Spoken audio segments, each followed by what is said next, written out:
The U.S. Memorial Day weekend bringing crowds to beaches as Americans mark the unofficial start to summer during a global pandemic and amid fears of a fresh spike in infections. This video going viral showing partygoers ignoring coronavirus guidelines at Lake of the Ozarks in Missouri over the weekend.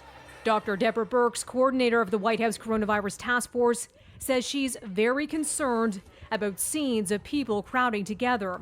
Officials urging Americans to maintain physical distancing as the U.S. COVID-19 death toll is set to top 100,000 this week. Flags lowered across the U.S. to honor those who've died in a country with by far the biggest confirmed outbreak in the world, with more than 1.6 million cases.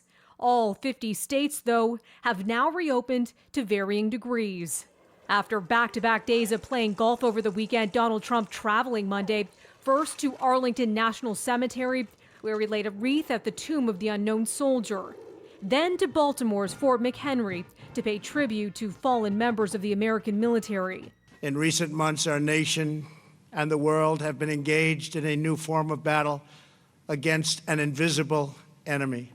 Baltimore remains under a stay-at-home order to prevent the spread of the virus. The city's mayor had urged Trump to cancel his visit to set an example and stay home for Memorial Day.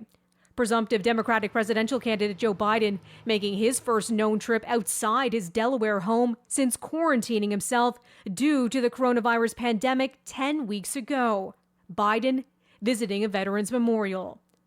And second only to the U.S. in having the highest confirmed number of coronavirus cases in the world is Brazil. And now the U.S., starting at the end of the week, is banning travel from that country.